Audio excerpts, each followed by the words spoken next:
Salut la compagnie, c'est Jules Melon et aujourd'hui dans un procédé critique, je vais tout simplement évoquer l'un des films les plus importants de l'histoire du cinéma. Pour beaucoup, une œuvre de chevet, je pense à Martin Scorsese, mais aussi à l'ami Samir de la chaîne Microciné, que je salue s'il passe par ici. Sorti en 1956, réalisé par le grand John Ford, La prisonnière du désert, ou en version originale, The Searchers, avec au casting comme souvent chez le metteur en scène dans le rôle principal, John Wayne. À ses côtés, pas mal d'habitués du cinéma fordien tels que Ward Bond, Henry Carey Jr., Hank Warden, il y a aussi Vera Miles, le jeune Jeffrey Hunter qui interprète le sidekick du héros ou anti-héros, on y reviendra, et n'oublions pas Natalie Wood, qui apparaît pas longtemps à l'écran, mais son personnage est central à l'intrigue. A noter que sa jeune sœur, Lana Wood, interprète la même protagoniste, plus jeune, parce que oui, le film se déroule sur plusieurs années. Alors l'histoire se déroule au Texas, en 1968, 3 ans après la guerre de sécession, et alors, comme un fantôme, peut-être que d'ailleurs c'est une lecture possible de ce métrage, revient au bercail un certain Ethan Edwards, enfin, il débarque chez son frère, il avait disparu après la fin de la guerre, il ne s'est pas rendu, il a refusé cela, et donc il a vaqué à ses occupations, un petit peu de façon mystérieuse, bon, on comprend très vite dans le film ce qu'il a pu faire, et il décide de rentrer, pour peut-être se poser enfin. Sauf que son destin est tout tracé, on le sent, il ne pourra jamais véritablement rester tranquille, puisque peu de temps après, on apprend que des Comanches ont volé le bétail de plusieurs personnes autour, et il décide de partir avec notamment le révérend Texas Rangers. C'est assez amusant de mélanger ici la justice et la religion à travers un personnage, mais c'est très l'Amérique de l'époque, et pas que. Bref, ils vont chercher peut-être ce bétail et s'en prendre aux Indiens qui ont décidé de le dérober. Sauf que c'est une diversion, et en fait, pendant ce temps, des Comanches vont venir attaquer la maison où il était revenu, donc son frère, l'épouse de celui-ci, les enfants, et ça va être un massacre hors champ, on ne va rien voir, mais donc beaucoup vont mourir, et les deux filles vont être kidnappées par les Comanches. Et il va décider de partir à la recherche de ces deux filles, puis surtout l'une d'entre elles, accompagnée du fils adoptif de son frère, qui s'appelle Martin Pauly, qui s'avère en fait être un 8e Cheyenne, donc il a du sang indien en lui, et Ethan, détestant clairement les Indiens, et profondément raciste envers eux, eh bien une relation compliquée va naître entre les deux. Le jeune va essayer de l'appeler oncle, mais Ethan refuse. Voilà. Le pire, c'est que dans cette histoire, c'est Ethan lui-même qui avait secouru ce jeune enfant orphelin et qui donc l'avait, on va dire, fait accueillir par son frère. C'est assez bizarre. On sent qu'il s'est passé quelque chose pendant la guerre aussi, qui a détruit le personnage principal, mais aussi en amont par rapport à sa famille. Je ne vais pas en révéler plus, pas de spoiler ici, même si vous l'avez vu peut-être ce film, probablement, mais peu importe, on ne va pas rentrer dans les détails absolus. Ce qui est certain, c'est que m'attaquer, entre guillemets, à ce film en un ciné critique comme ça, même si c'est la deuxième fois que je le vois, c'est jamais suffisant.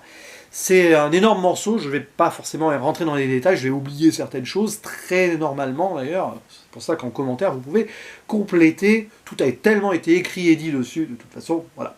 En tout cas, petite parenthèse amusante, c'est un film qui est au programme de la spécialité anglais LLCER classique, entre guillemets, en terminale. Alors moi j'enseigne en première, hein, mais si jamais des élèves, à moi ou pas d'ailleurs, tombent sur cette vidéo, je leur souhaite bon courage dans l'analyse de cette œuvre, s'ils en ont besoin pour leur, notamment grand oral, enfin leurs euro-spécialités plutôt, peut-être même le grand oral, parce que c'est toujours utilisable. En tout cas, ce qui est certain, c'est que c'est un très grand film. Je ne saurais dire si c'est mon John Ford préféré, d'autant plus que j'en ai vu une toute petite dizaine jusqu'ici, peut-être moins d'ailleurs, donc je verrai plus tard. Hein. Mais ce qui est certain, c'est qu'il y a une énorme grandeur à la fois visuelle, formelle, et dans le fond, qui peut être ambigu et compliqué aussi à interpréter. Déjà, bon, comme souvent chez John Ford, c'est filmé à Monument Valley, même si ça se passe au Texas, mais peu importe. Bon, il y a d'autres endroits aussi, hein, notamment l'hiver, je crois qu'ils sont allés dans le Colorado et tout. on voit du paysage, c'est encore une fois une magnifique façon de filmer l'Amérique, des grands espaces et tout, avec, je sais pas si c'est du VistaVision, Technicolor et tout, mais il y a quelque chose, c'est ça, Technicolor, VistaVision, exactement.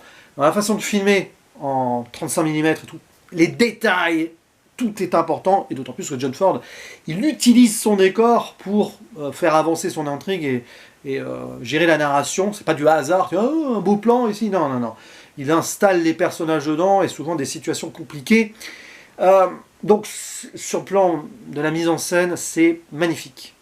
Parfois, c'est simple aussi, mais il fait ressortir beaucoup de choses à travers donc ses choix artistiques.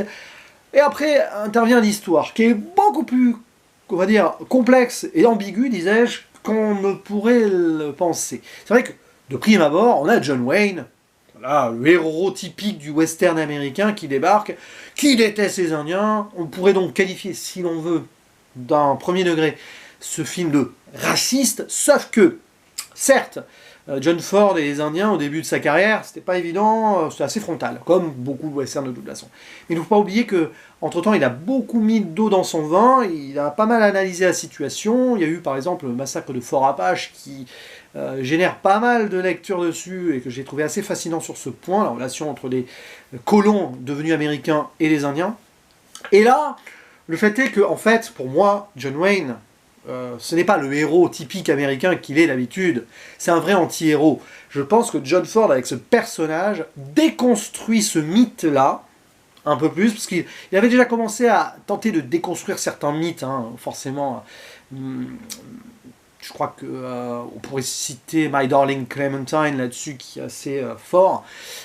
Il y a quelque chose qui fait qu'on peut avoir envie, et même apprécier l'idée de détester Ethan Edwards, qui est quand même particulièrement complexe dans son approche, puisqu'il revient de nulle part. Je parlais de l'histoire du fantôme ici. Évidemment, ça serait une lecture surnaturelle qui n'est pas possible, normalement, de prime abord en regardant ce film, quoique on peut toujours imaginer, mais il est la représentation de cette Amérique passée qui a, on va dire, dégénéré d'une certaine manière et qui n'existe plus.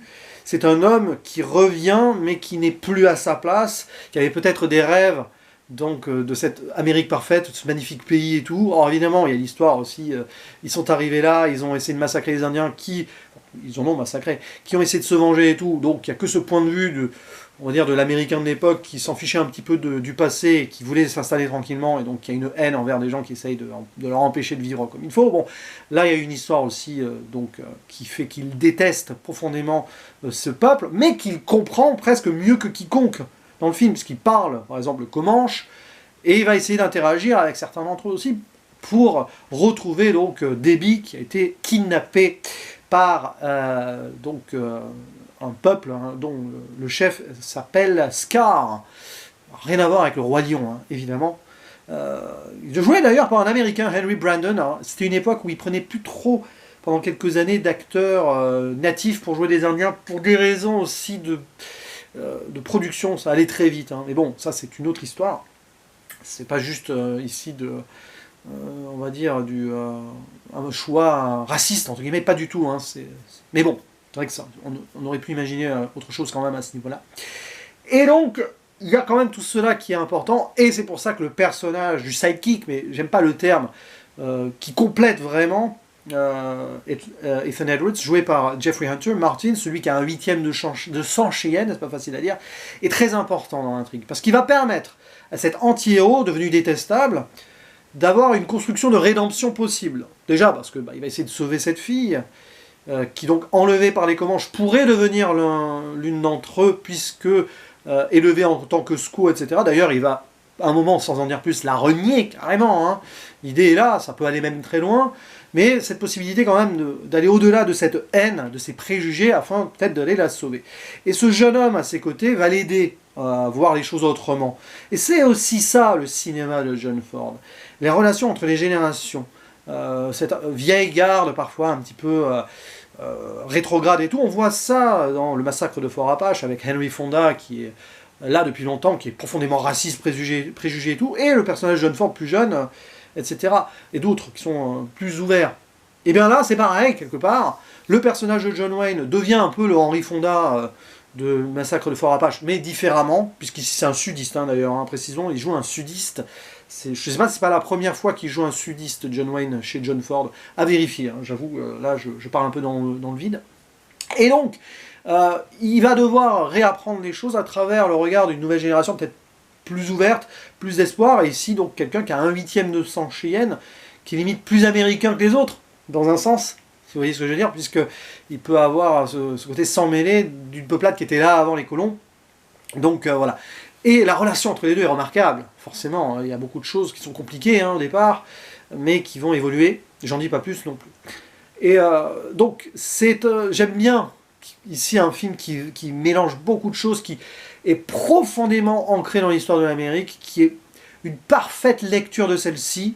Et en fait, ce Brûlot, il faut le prendre comme un livre d'histoire presque. D'ailleurs, il s'ouvre et se referme le film comme on ouvre et on ferme un bouquin. Sans en dire plus, vous voyez la miniature là, cette façon d'enfermer le personnage dans un cadre. Quand il arrive, Ethan, il vient des grands espaces, Monument Valley, il arrive, il rentre dans cette maison, dont on voit les briques sur le générique, clairement, hein. Le cocon familial, la possibilité d'une vie paisible, de s'installer, enfin, de pouvoir profiter de ce pays. Mais en fait, à la fin, il en ressort, sans en dire plus, il restera ce solitaire, c'est presque un spoil, mais c'est pas un spoil, ce film n'est pas spoilable. À la rigueur, sur le destin de Debbie, donc joué par Natalie Wood peut-être, mais j'en dis rien, et il s'en va, et ça se referme. C'est ça, John Ford, il a conçu ce film comme un livre sur le mythe américain. Et c'est génial. Comment il utilise Monument Valley derrière, c'est absolument ultime à ce niveau-là. Et je pense que là, on est sur le climax de sa carrière à ce niveau, parce que ça raconte tellement de choses, et c'est d'autant plus fort quand on a vu certains de ses films préalables. Évidemment, je ne les ai pas tous vus, mais certains principaux, dont cette trilogie de la cavalerie, ou, oui, Stagecoach et My Darling Clementine, pour les principaux. Du coup. Donc c'est génial, c'est magnifique. Bon, la musique aussi derrière... composé par un Autrichien, je crois que c'est Max Steiner, si je dis pas de bêtises, bon, avec les chansons aussi de Son of the Pioneers. C'est typique là-dessus.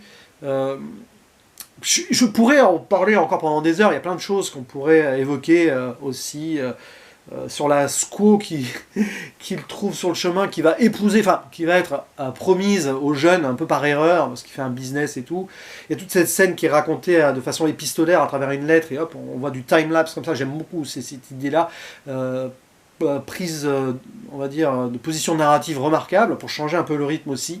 On voit des paysages, à un moment il y a quand même des bisons qui sont abattus par notre anti-héros, c'est pour bien montrer qu'il a cette haine-là, il en vient à tuer la nourriture facile, entre guillemets, pour les Comanches. À noter que des bisons ont vraiment été abattus hein, pendant le tournage, par des contrôleurs des animaux, enfin c'est des professionnels qui ont fait ça.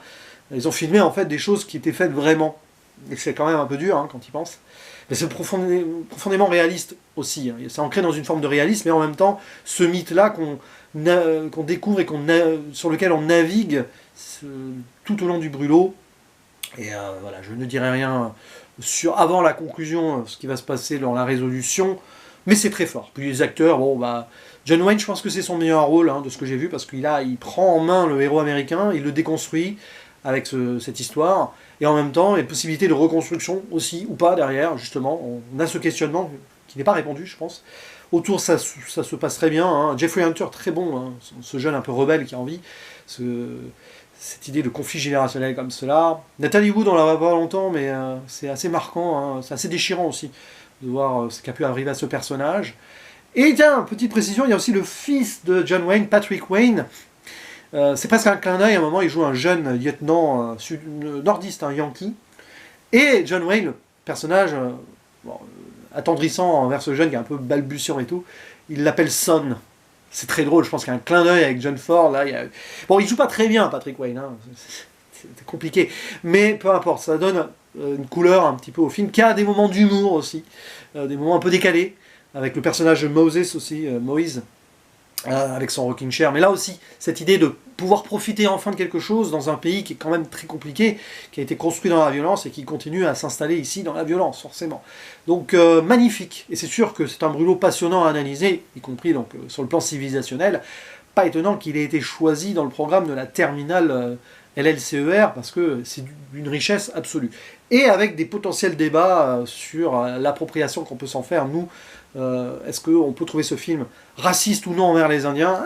Là, il y a une discussion possible, mais pour moi, il y a énormément de degrés de lecture. Vous voyez, pour moi, c'est un film à la fois conservateur et libéral, selon ce qu'on veut en faire, parce que ça raconte, et ça laisse le spectateur se faire sa propre idée, donc sa propre analyse personnelle. Ça aussi, l'apanage des grands films, d'ailleurs. Bref, c'est tout ce que j'ai à dire, mais j'aurais pu parler plein d'autres choses. N'hésitez pas donc à compléter cette humble bafouille en commentaire de celle-ci, parce que c'est un film marquant. Et, il fallait que j'en parle un jour. Voilà qui est fait. Il ne me reste plus qu'à vous dire à la prochaine. Ciao.